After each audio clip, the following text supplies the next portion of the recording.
Yeah, so I'm 28 years old, born and raised in Des Moines, Iowa.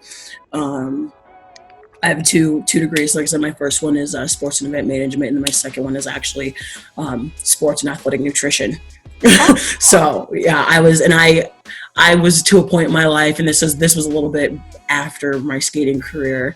I was to a point in my life where I was very, very heavy and like an unhealthy heavy, but you could never tell because I always, thanks to my skating career, I had always carried my weight pretty well. I'm a little bit taller of a girl, so a little bit bigger bones. I mean, I'm built like a football player. So in all honesty, I'm built like a football player. So I never really had an issue learning how to carry my weight. Like I was playing D2 college basketball when I was in school, and then I was so used to having to take it, pack on weight for football season and then take it all off for basketball season. So I just got to a point to where it was like, stressing out my body. It was crazy. Yin and yang, back and forth. Oh, it was rough. Whew. I only go plant-based during football season because I noticed that it helps me. Like my body doesn't break down as fast during like when I'm remaining plant-based. I don't feel so tired. I also play like 3 different positions, so I'm like just like I can't, like I don't want to veer away from meat products and everything, but I noticed that when I eat less of them or eat less processed foods and things like that, I last a lot longer. And I really wish I would have figured that out when I was skating, but I was also like a teenager, a young girl when I was skating, so I didn't, it wasn't like super keen on all of that. Yeah, sometimes this cues with nutrition and dedicating yourself to proper nutrition comes later in people's sporting careers. When you're a young athlete, you just think you need to like train on your field of play. So whatever, like the field or a rink or whatever it is that your sport is played on, we tend to think like that's the only training you need instead of taking care of our body in so many other ways. And it's just such a big neglect that young athletes have. And then they end up getting injured and not reaching their potential in sport because they've ignored these critical areas. Yeah. And like I said, when I started skating when I was 6. Okay, yeah, so I was really young. So like I pretty much grew up in an ice rink. I was down there 3 times during the regular work week, and then all weekend during weekends, like get shows, competitions, team practice, individual practice. I was all about it. And oh yeah, and I got like I'm to the point now to where like when it gets really cold outside, it doesn't even faze me because I'm like I live in an ice box. It's just normal. yeah, I lived in an ice rink for 17 years of my life or more. So, That's crazy. I mean, my ultimate goal, being a young girl, I wanted to make the Olympic team. I mean, I think that's any young athlete's dream as far as like athletic peak. And I still get teary-eyed watching figure skating. I'm like, oh my gosh, that's wrong, she didn't do that right, that's incorrect. Like I can sit there and like point out things on the TV and I'm like, gosh, I really miss skating, but I'm not quite built to be a figure skater anymore. Oh, there's still like adult skating classes and there's adult skating competitions, and you'd be surprised the groups of adult skaters that go and train together on a weekly basis, or once a week or a couple times a week. Even at the rink that I coach at, there's a lot of adult skaters that come in on their lunch break or something like that, or at night or on a Saturday, and they just take lessons because they love it. Maybe I should get into that again. I mean, I would all my friends have always asked me, like, are you going to get back into skating? I really wish I could, competitively. I mean, that would be kind of a cool goal to be able to, have 1 or 2 more competitions as an adult. Yeah. It's not something I've experienced yet. U.S. skating has an adult series. Like, you can qualify for the adult nationals even. They have, like, a whole screen. They have, like, a regionals, a sectionals, and a nationals for adult level, so you compete. And then you can advance all the way to nationals. There's even an adult worlds in Germany. Huh. Yeah. It's like one of my goals one day to do that, to compete as an adult. Oh, that's I want to do it like much later on. I want to like completely remove myself from like the competing as a skater, and then later, maybe in like my 40s or something, try to relearn things. I feel like it would be a fun challenge. Oh, I do too. Oh man, just thinking about it is making me smile right now. I'm like, it'd be so cool. Yeah, I would also have to reconsider getting new boots though. And it takes a while to break in. Yeah, no, we both know breaking in new boots is not. Yeah, no, that's experience. You can buy like a pair of used boots that somebody else has already broken in. Yeah, so like I said, I spent 17 years of my life, in a skating rink. So that was pretty much all I did. Other than, I played basketball. Along with figure skating. While I was growing up through my childhood, I did play basketball.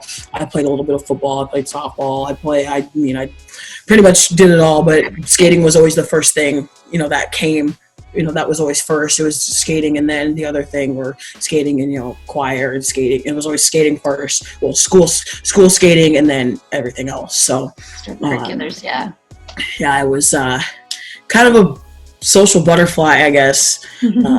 If you will. I was I was a little shy, but I also had a lot of friends, and I'm also partly introverted, so I would much rather, I can fit into a group of people, but I was that person that I was the only girl in school who skated, and that's how everybody knew me. It was like, oh, you're the figure skater, and we would have during homecoming and things, we would have dress as your favorite kind of athlete day every year from probably 7th or 8th grade up until my senior high school. I was always dressed as a figure skater. That's fun. Yeah, who is your favorite? My favorite figure skater will more than likely forever be Sarika Bonelli. Yeah, I liked her too, actually. She was one of my favorites as well. And being an amateur skater for me has been one of the coolest things, because I've skated on all kinds of I skated at the Olympic, the training center in California. I skated at the one in Minnesota several times, and then I skated at the junior one out in Connecticut. Oh, cool! So I've just been all over the country. Yeah, freshman, sophomore in high school. And Kathy Casey actually did a skate it was like a week or 10-day skating seminar at our local rink here in Des Moines. And I still remember to this day, she had asked my skating coach, because like I said, I'm built bigger. I don't look like a typical figure skater. So, she kind of questioned if I was going to be able to last, through the whole camp. And my coach kind of took it as any coach would, why would you kind of, come at my skater like that? And then you have to realize she's an Olympic coach. She's not used to seeing skaters that are built any bigger than what she's used to coaching. And I just remember at the end of that, questioning if she needed to change some of her, her plan that she had prepared, if there was something that she could do to alter it. Yeah. And I think once the camp had started going, I think she started to realize that I was actually a little bit ahead of everybody else, as far as my age group. There was all kinds of ages: little girls, little boys, intermediate, high intermediate. It was all over. So, and I just remember she had told my mom after the camp that she said she was very impressed with me and how hard I work. I said, and I take that with me every day. I'm always going to have to work a little bit harder to get halfway somewhere that somebody else has gone, because I'm not a typical athlete. I'm not built like any typical athlete, because there's really no such, in my eyes, there's really no such thing as, being built or looking like an athlete. If your performance, I believe, also comes with your passion. If you're passionate about something, it's going to show through your performance. A lot of natural ability as well. Exactly. I love this. I love this so much. Aw. Well, I started skating when I was really young as well. So like your childhood, I spent my childhood in a rink.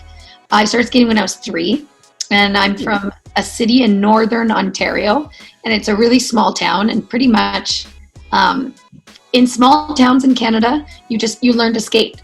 It's like a life skill. You learn how to swim, you play soccer, you play baseball, and you figure skate. And we had outdoor rinks So I don't remember, but my mom says that I started skating when I was about 2.5 on an outdoor rink. And then when I was 3, I started taking lessons. And by the time I was 6 or 7, I just started telling people I was going to go to the Olympics. I watched skating on TV. I loved it. I did all activities. So like you were talking about doing different sports.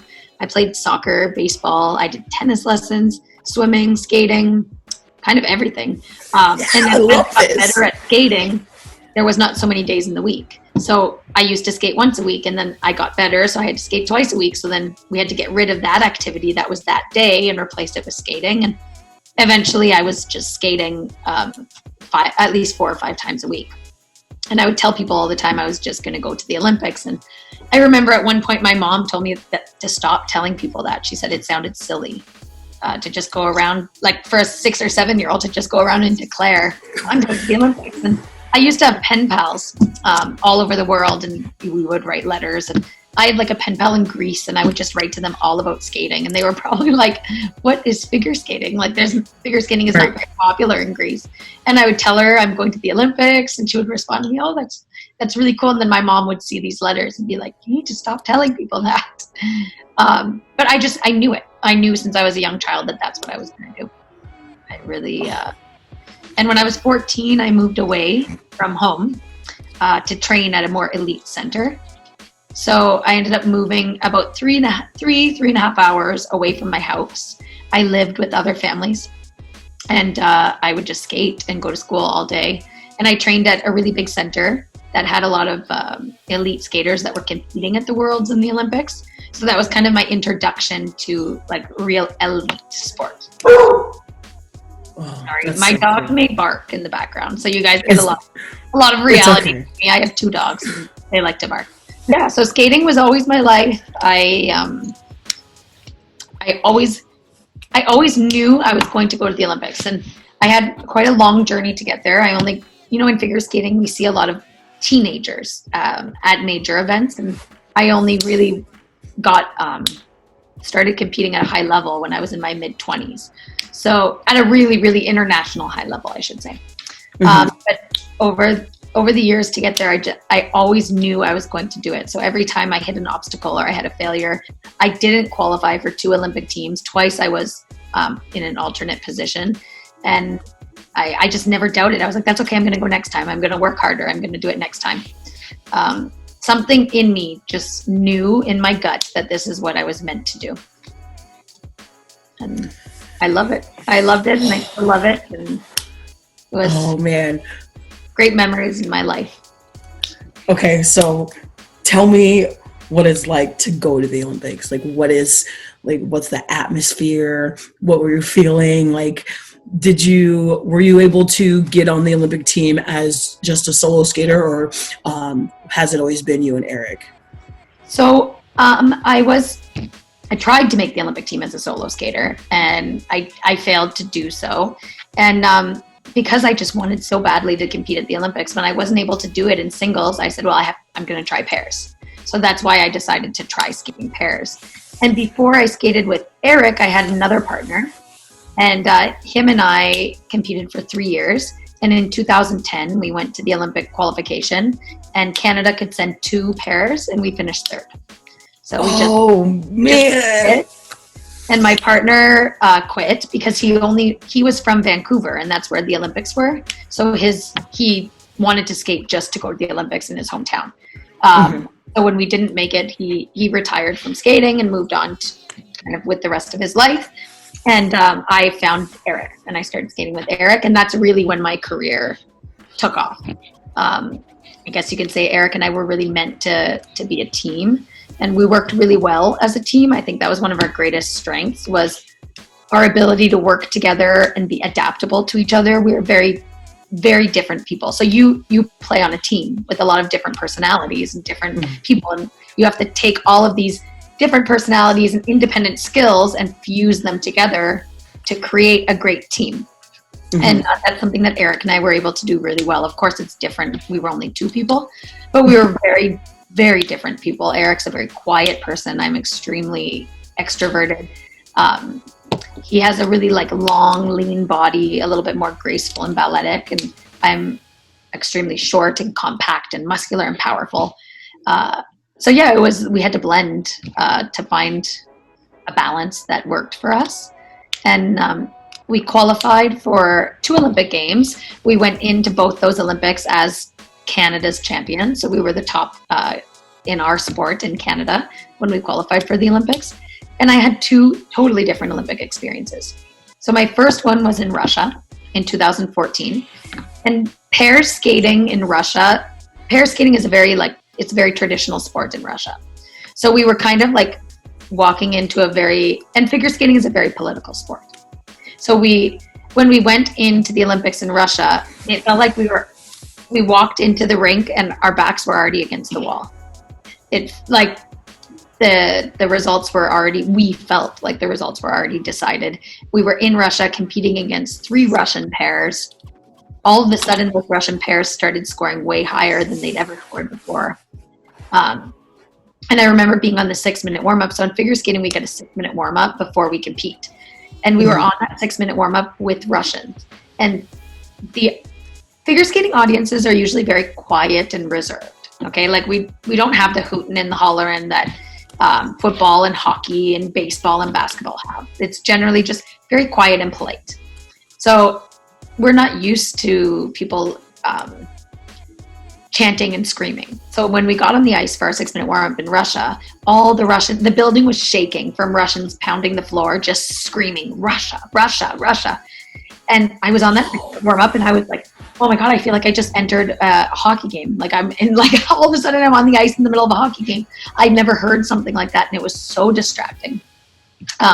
And we had to go backstage before it was our turn to skate. And I really had to do like a mental reset so that I didn't allow the audience to distract me. But overall, the whole experience of the Olympics in Russia just felt like there was a dark cloud over it. I don't know if it was just a figure skating event or it was like that for other sports, where we know now about all the doping issues that have been happening surrounding the Sochi Olympics in 2014 with the Russian sport ministry. So it kind of had a negative experience. We didn't skate our best. So I had this vision of the Olympics, like I watched on TV as a kid. Like people go to the Olympics and they have these amazing performances and they're really happy and they get off the ice and they're crying and everybody's excited and it's like the moment of a lifetime. And I went to the Olympics and I didn't have that moment. And when I left those Olympics, that's what disappointed me. I was disappointed in myself, not because we didn't win a medal, but because I didn't have my moment. All my life, all I wanted was to go to the Olympics and have that moment. It wasn't about winning a medal. It was about having that great skate. And I felt so disappointed in myself when I left those Olympics because I failed myself. It was my fault. My partner had a great skate. It was me. I didn't perform as I should have. So for the 4 years between that Olympics and the next Olympics, I really used it as my mission to redo my Olympic experience, to do it the right way, to have the moment and have that great skate and not to be distracted by the things around me. And I really focused on that when we went back to our next Olympics and we had a chance for a medal. And I tried my best never to think of that, to keep my focus on the performance.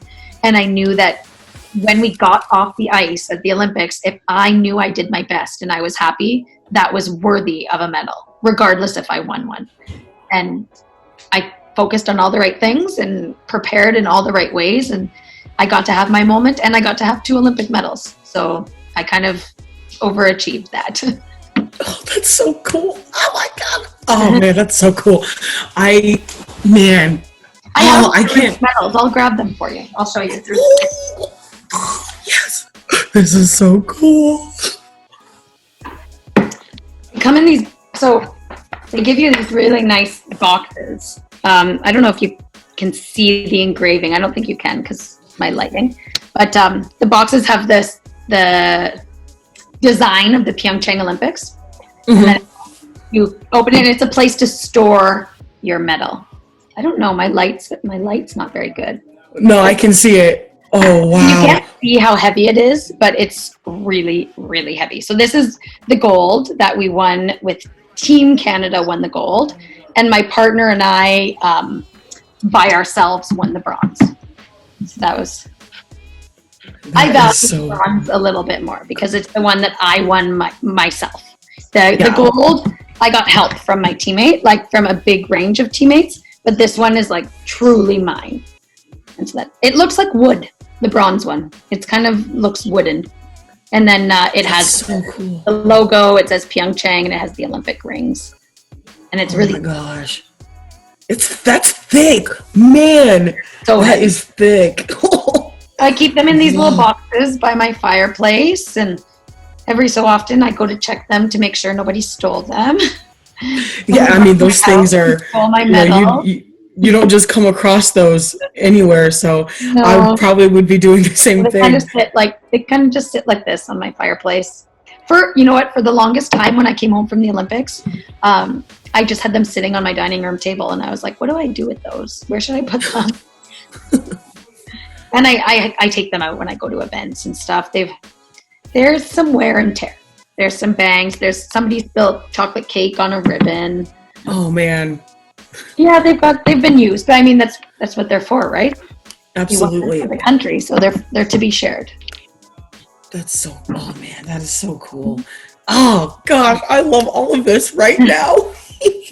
Okay, so let me ask you. So what made you what made you go from, I guess, a normalized diet, a meat diet, to being plant-based? Well, it was a very quick and abrupt decision, to be honest. I never heard about plant-based or vegan. So this was 2008. And I know 2008 doesn't feel that long ago, but the plant-based diet and the vegan movement has changed so much since 2008. So in 2008, I'd never heard of somebody that was vegan. I was like, what? You don't drink milk? Why wouldn't you? You just drink a glass of milk every day, because that's how I grew up. Mm-hmm. So I read a book. I was walking through the airport, and I mean, I feel embarrassed saying that it's because of this book, but it's because of a book called Skinny Bitch. And that's not a very educational book. It's not written by doctors or scientifically researched, but it was just these two girls, and it was a hilarious book, just talking about how bad it is to have artificial sugars, meat products, caffeine, just a lot of different junk that we put in our body and why we don't need it and how useless it is.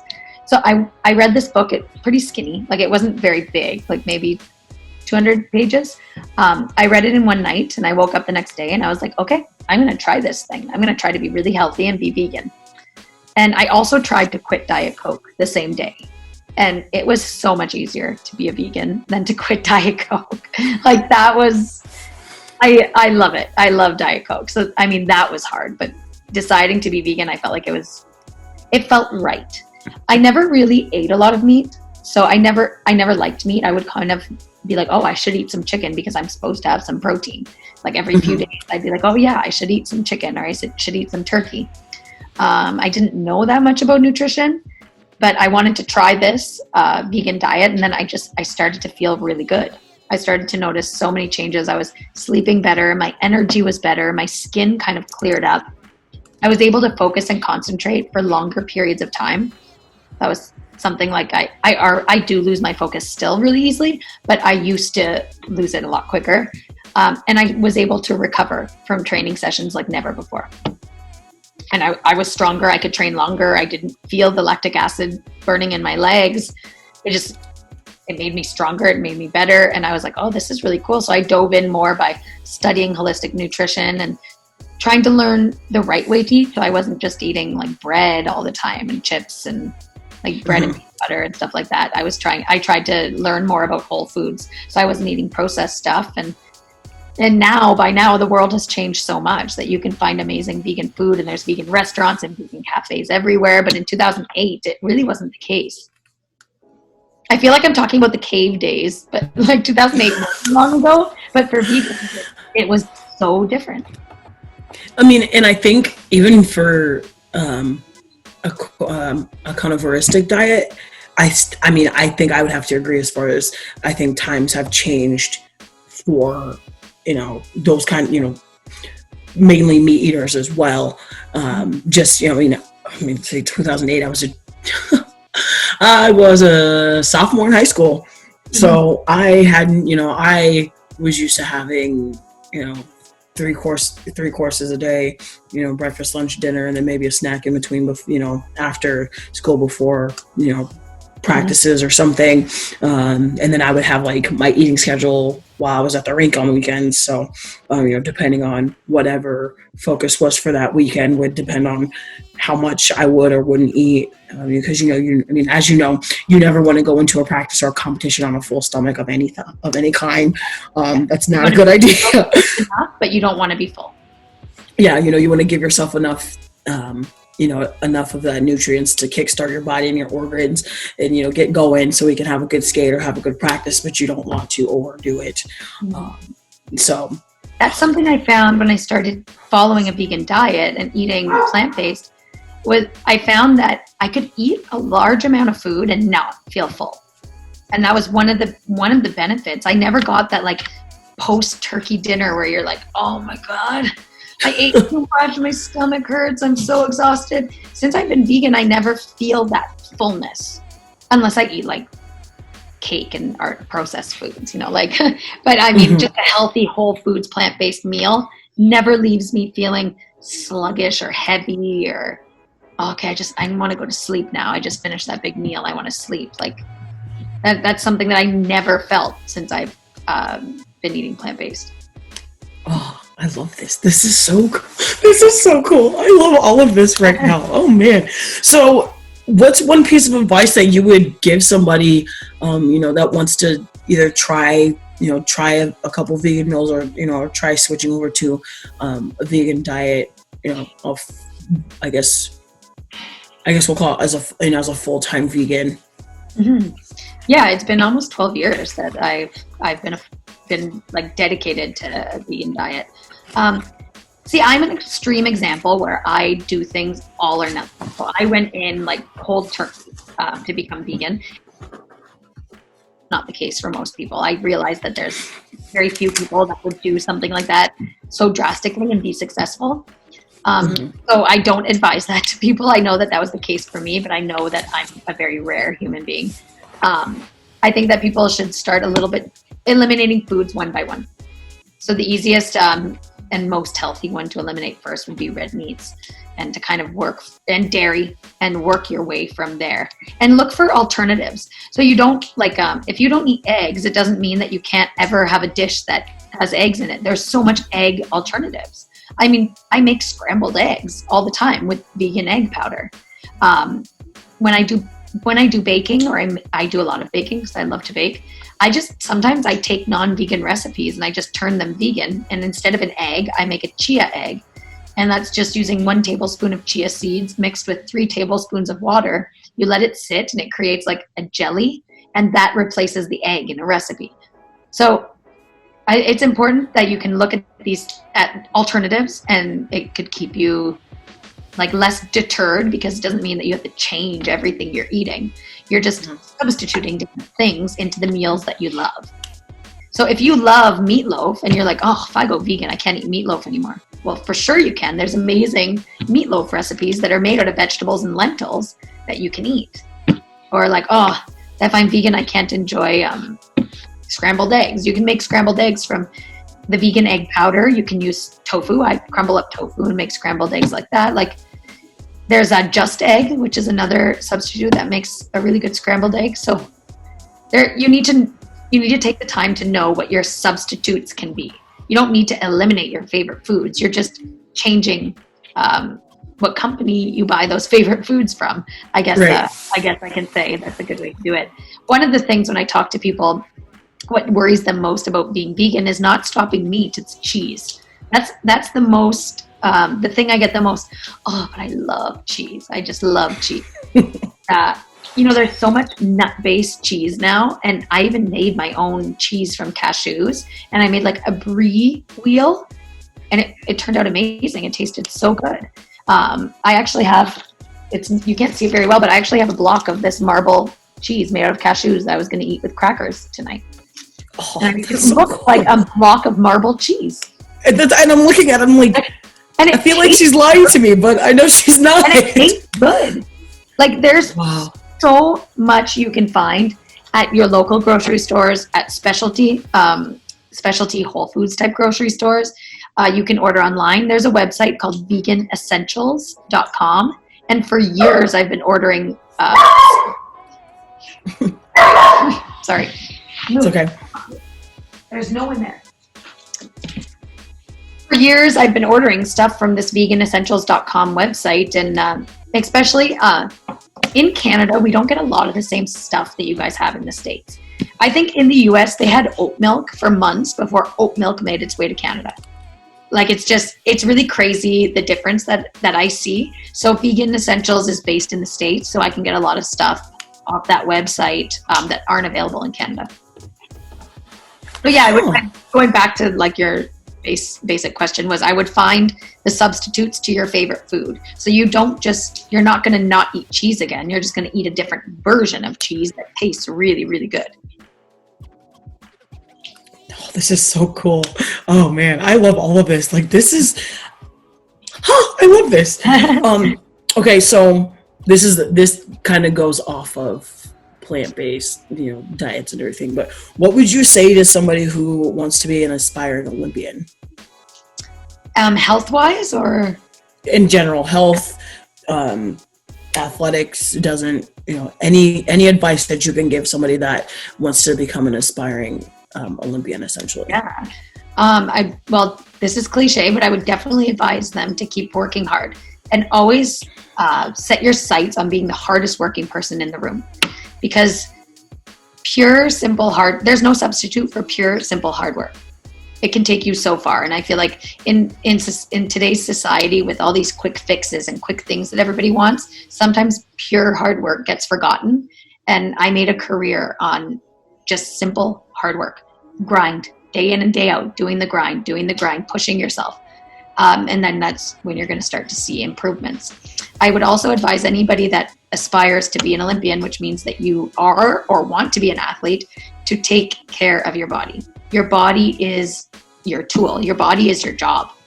I could not do my job without a healthy body. So I had to take care of my body. And part of that was following a plant-based diet.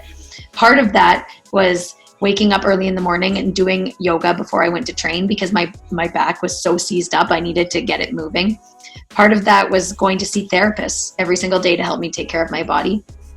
A lot of athletes that I talk to that aspired to go to the Olympics and may already be at an elite level, some of them are younger, they work really hard. I talk to a lot of figure skaters, so they work really hard in the rink. They go to the rink and they do all their work, but then they go home and the work stops. If you want to go to the Olympics, the work doesn't stop when you go home. The work continues. It's the food that you put on your plate. It's the amount that you sleep, the amount that you rest. It's what you do to take care of your body when you're not just skating or not just playing hockey or not just playing baseball. And by taking care of your body, you're going to have a healthy body that's not going to be injured, and you're going to have a longer career, and you're going to be able to learn new skills safely because there's no risk of injury. I just love you. Oh my gosh. This is so cool. And like I said, I was talking to Amari this week and last week. And then when I saw that you were on the email, I got even more excited. I was like, oh, this is happening. Because I did a little bit more of my research. Because when I got the email, I was like, I've heard that name before. And I could not for the life of me figure out why. And it was driving me nuts. And I'm like, I think Meagan's a figure skater, but I really couldn't put my finger on it until sometimes I go back on YouTube and watch just old figure skating. It doesn't matter if it's pairs, Olympics, Worlds, Grand Prix. I will sit there and watch figure skating reruns and have zero problems whatsoever. And it dawned on me that you and Eric landed the quad throw in the Grand Prix. And I remember seeing that because I flipped out and called my mom as it happened. I was like, oh, Mom, she just landed a quad. I remember seeing that and I was like, I can't believe I'm about to interview her and talk to her. This is going to be so cool. So part of the reason why I was able to learn the throw quad. So a few pairs in history of skating have done the throw quad, but my partner and I were the first ones to do it at the Olympics and to do it consistently.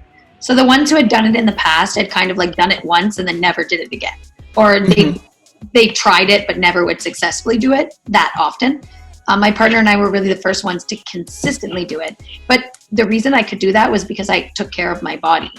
There's a lot of people that would try a skill that difficult. Like my partner threw me, I rotated 4 times in the air with his force taking me there, and I had to land on 1 foot. And I could only do that because of the care I took of my body. And when I was learning that skill, I took a lot of really hard falls. And I think if I was not following a plant-based diet as I tried to learn that skill, I'm not so sure I would have succeeded, because I had a lot of really bad falls and a lot of painful nights that was like, oh, I can't even walk. How am I going to go tomorrow and try this throw quad again? But I would recover. I would recover so fast, so much faster than probably anybody else would have because of my plant-based diet. Wow. And that's what led me to eventually being able to do it consistently in training. And once you do something consistently in training, you can do it consistently in competition. This is so cool. Oh man. Okay. Big question. Can you still do the quad? I haven't tried one since the Olympics, to be honest, because I didn't need to, because the Olympics was my last competitive performance. And I landed it at the Olympics. And I remember before we skated that day, I had a thought, if I don't land this, I'm still going to have to go back to training to land it at least once more, because my last attempt has to be successful. It's like if I fell on it at the Olympics, that couldn't be the last time I tried it, because I wanted to leave it on a successful note.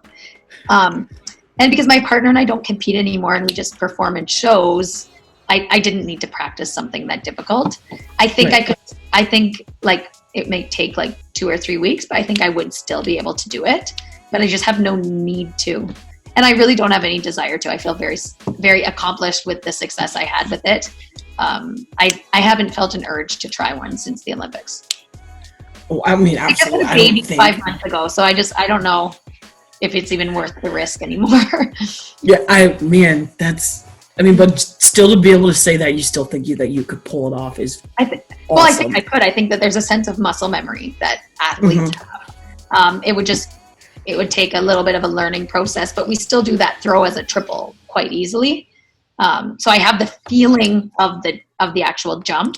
It would just be, I'd have to get probably in a little bit better shape so I could rotate faster to squeeze in another rev. But I'm sure I could. I just have no reason to try. Right. If somebody offered to pay me money, I would do it. Absolutely. Sometimes monetary bribery works. It could work. It's ways. Now, I remember when I had stopped skating competitively, I was 18. So I was my freshman summer of college was my last competitive competition. So it would have been, 2011. Yeah, 2011 was my last competitive competition. When I had stopped, I was working on putting doubles and 1.5s in my routines. I was training doubles and 1.5s. I also had I had started doing pairs with one of my best friends on the team at the time. So her and I were doing pairs together. And when I skated, we skated under ISI, which is Ice Skating Institute. So it's you know about it. So we were skating under ISI, and very rarely did we ever get to do USFSA skating competitions. They're like 2 different umbrellas, USFSA and then the ISI, and it's still like that today. Yeah, and when I always specifically remembered whenever we had, so here in Iowa we have this huge statewide competition called the Iowa Games. So it's kind of its own form of, I guess, an in-state Olympics, because you have different tiers of sports. Yeah, all sports, and then you have the summer Iowa Games and the winter Iowa Games. And the thing about figure skating was you could do figure skating both for winter and for summer. So, and like with the Iowa Games, it was considered a USFSA competition qualifier. So if you if you got a medal in the Iowa Games, you would qualify for USFSA nationals, like amateur nationals. And I still remember my very first time qualifying. The Iowa Games was held in this smaller town called Dubuque. So from Dubuque to Des Moines is about 2.5 hours. So it's probably about the same amount as time as probably like Stratford and probably like Windsor. Yep. So about the same amount between there and here. And I remember my toughest event had always been free skate and solo compulsories was always, because they were so technical, and I was not a very technically sound skater. I was always an athlete, but I was never super technically sound. So I could never figure out how come all these other girls are out here flying around, like it's easy. And I'm over here like, wow, my knees hurt, or I'm too tall for this, or I keep falling and it's irritating me. But I remember the first time I qualified for USFSA Nationals, I was 15 years old. And this flight of girls had, I don't think there was a girl over 5 foot except for me. And in this flight, I was like, oh my gosh, I feel super out of place right now. And I told my coach, I'm like, I don't know if I can do this. She's like, and she looked me dead in the face. She's like, I need you to get out of that mindset and go beat these girls. She's like there's just so much. I mean, we could sit here and talk for hours about all kinds of stuff that I just, I've personally overcome, having to be put in an awkward spot, being a figure skater at the time. I remember that day, it was different in skating. Like there's a very stereotypical type of look. And I mean, even for me, when I was growing up, when I became a vegan, I leaned out a lot, but I have very bulky muscles. I'm 4'11", so I'm not big, but I have I bulk up muscles. So I used to have I still do have really strong muscles, but they used to be a lot more defined. Yeah, less lean. Now they're leaner, but they were a lot less lean. And even as 4'11", weighing 115 pounds, I was told you need to be smaller. Your lines aren't nice. And it's well, if you straighten your leg and you see this bulging muscle, of course that's not a nice clean line. But right. I can't help that. That's just how my body is. That's the that's the makeup of how you are. Yeah. My biceps. I'm not a skeleton. But in skating, there's just this stereotypical teeny tiny shape that they think you need, which is not true at all. Yeah, I didn't at the time. That time at the Iowa Games when they had posted the results, someone's one of the girls in the flight, because I ended up winning. I still remember the day because my coach came running to me. She's like, "Have you checked the scores?" I was like, "No, I've been standing over here looking at all the sweatshirts because I'm nervous." So she's like, "Just go look at the scores and then come back." And I went over there and I'm like, "Oh my gosh. This is a thing." I can't believe this just happened. So that happened. We went over to, you have to go sign to get your medal, and then you have to wait in line so you can stand on the podium and, have your picture taken and all that. And one of the girls' moms behind me, she had overheard a conversation I had with my coach during warm up. In amateur level, you depending on how far up you are. I think I was at free skate 3 or 4. So my warm up started to be longer. So I think I was in that awkward 2.5-3 minute warm up stage before you get to have longer. She was telling the lady on her team that she felt bad for talking so much, kind of underestimating me, I guess, because of how I looked. And the same thing happened when I was in California. I beat a bunch of girls out in a flight for Dramatic Spotlight, which is, kind of the fun routine. You get to use props. Interpretation. Yeah, exactly. Yeah. So we that call was it always interpretation here, but yeah, probably very similar. Yeah. So we, and that was always my niche was, I love upbeat music. If I can't dance or move around, I'm probably not going to do very great at that event. So and Spotlight was always my niche. Like that was the one I looked forward to. I think that was probably the one event I worked the hardest at, because I was, it's a strength. You always want to, you always lean towards your strength. Yeah, and make your strength stronger. Mm-hmm. But, with that, you also have to couple working on your weaknesses, because, you always have to have another kind of, you have to have another plan to, couple out your strengths. Like you can't just work on your strengths and then not get better over here, or not get better over here and then just leave your strengths where they're at. You got an equal amount. Yeah, exactly. I was thinking to add just a second recipe, if that's not enough, if somebody was to try that and, your teammate that's a 300-pound linebacker tries that and they're like, oh, it was great, but I need more. I also, just yesterday, kind of created myself the most amazing macaroni and cheese dish. And I made a vegan cheese sauce from potatoes and carrots. And I used quinoa pasta. So if you needed a substitute to this amazing quinoa dish, a little side of my macaroni and cheese would be perfect. And that recipe is on my Lots of Greens website. Oh, I love all of this right now. This is great. And it's a cheesy sauce. Potatoes and carrots makes an amazingly cheesy sauce. Like, you'd never know. Really? Looks like we'll be spending a lot of time in the kitchen next week. I'm excited. This is good. That's what I've been doing for the last 3 weeks that I'm not able to go work anywhere. Oh yeah, I understand that. I work at a gym here in Des Moines, and we were one of the first industries to shut down.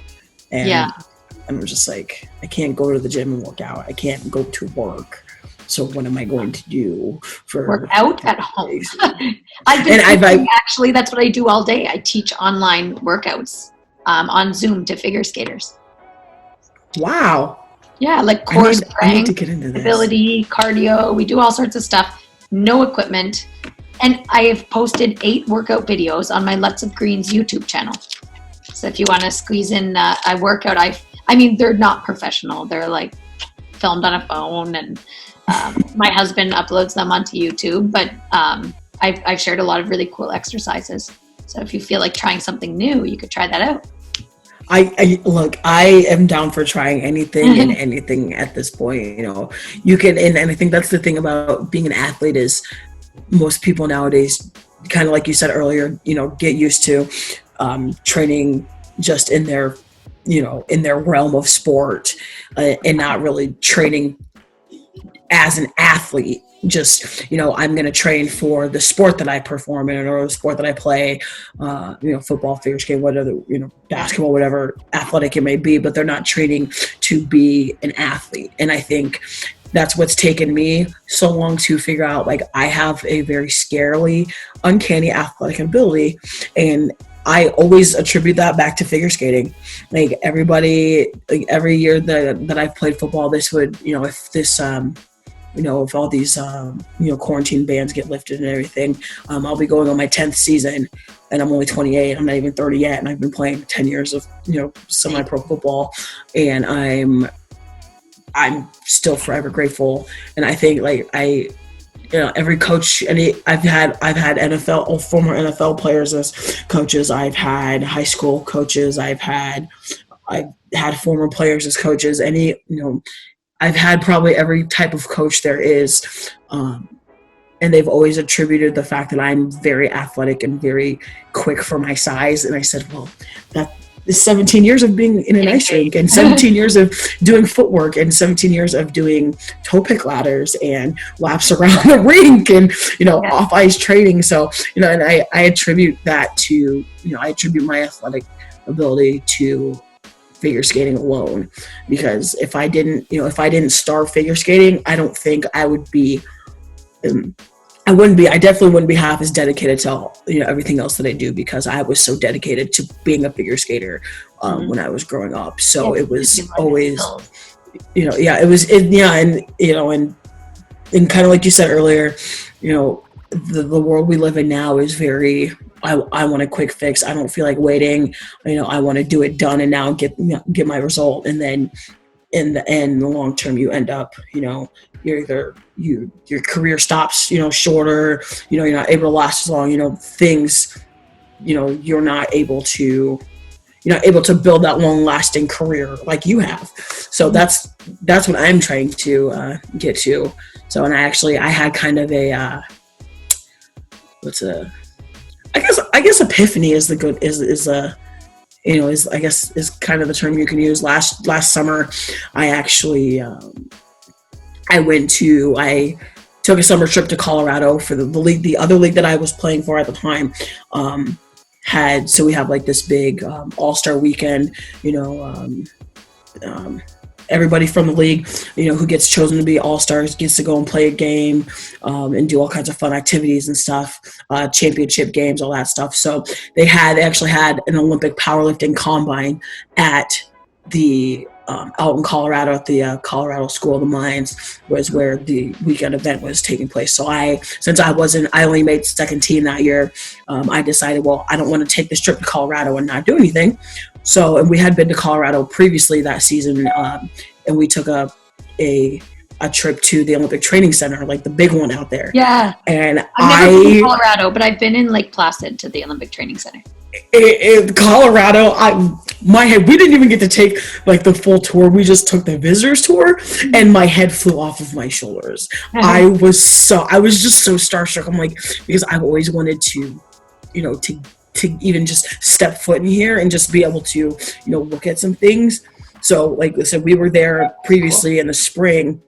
So in the summer I did this combine, and it kind of made me realize that I could make a future for myself, doing that, if I can get my foot in the right door and kind of reestablish my athleticism as far as, body, mind, health, strength, all that stuff. So we did the combine. I mean, there's pictures on my Facebook. There's pictures on my Facebook, and in fact, my Facebook cover is me doing a power clean with the Olympic weights, and the scenery is just so cool, and just the environment was great. So I was just like this is. I started thinking, I'm like, that's cool. If I couldn't get to the Olympics as a figure skater, I could probably try as a lifter. And you have to start somewhere. You don't just go to the Olympics and boom. Obviously, like you said, it takes hard work and dedication and reestablishing what you want, out of your body. Like you said, your body is your tool. That's your work. So you have to take care of it. And I'm 28, so it's taking me a little bit. Lifting now? Is that what you're training? I'm still playing football, and I'm trying desperately to get back into lifting. I just can't go anywhere to lift because of this right whole now you're pandemic. Yeah. But I did, however, one of my friends let me borrow their barbell, so I can start reworking on my form, and starting somewhere, and kind of just building off of that. So I'm pretty. Tell me about your football. Like, does your league go all over the country? Do you play? Is it arena football or it's outside? Like what? This is my first year playing for the WNFC, but so far my experience with the WNFC has been nothing but awesome. And is it like the highest level of women's football? This would be the highest level that like a high school girl or college girl could get to.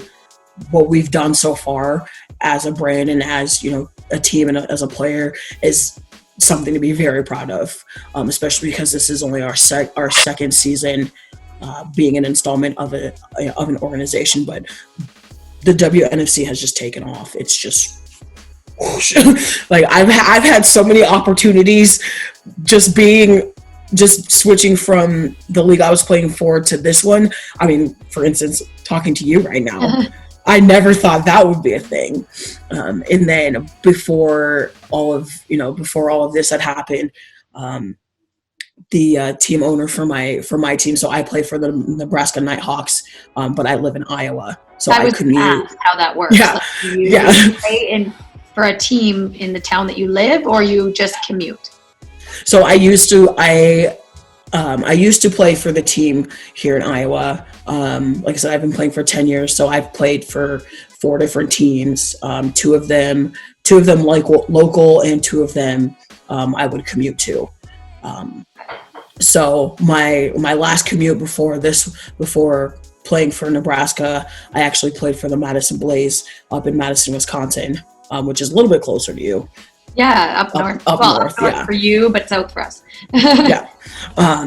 So I played up there for a season. I played for the newest Iowa team. I played for them last year, and then from probably my first season up to my seventh season, I played for one of the oldest Iowa teams, and then they disbanded, and then I played for Wisconsin, and then came back and played for the other Iowa team, and now I play for Nebraska. So it's kind of been all over. Yeah, everywhere. Do you just do you have to do like tryouts for each team? Do they select you? Like you just show up for tryouts?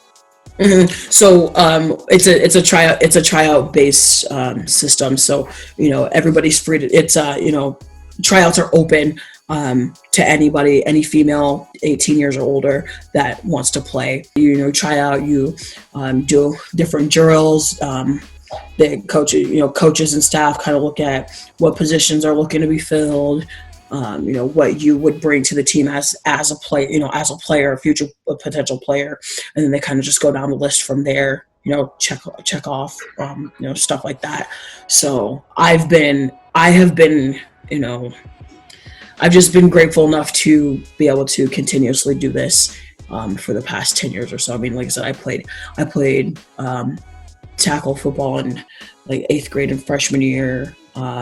Tried playing sophomore year, then kind of got fed up with constantly being made fun of and being bullied because, oh, you're a girl on the boys team. Yeah, and I'm pretty freaking good at it.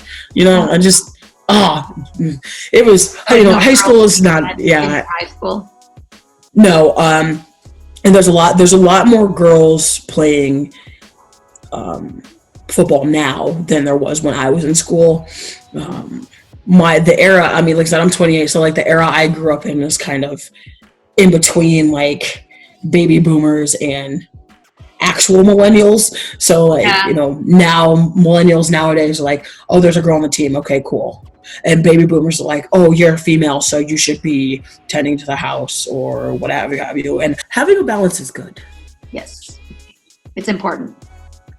It is, and sometimes, people, and it doesn't matter how old you are. Sometimes, people forget that having a balance with things can make things work. Like, communication is really what rules the world. It doesn't matter where you live or, what you do for a job. If you can't communicate or don't want to communicate, it's probably not going to end well for, you.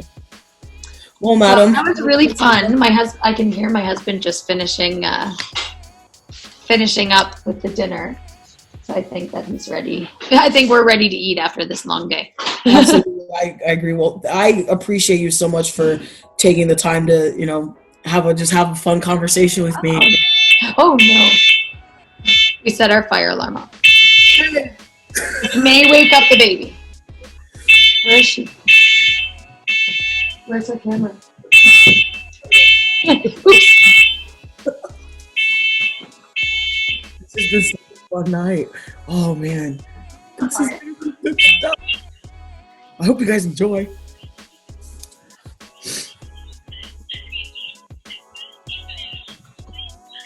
He didn't burn anything. We just have a very sensitive fire alarm, apparently.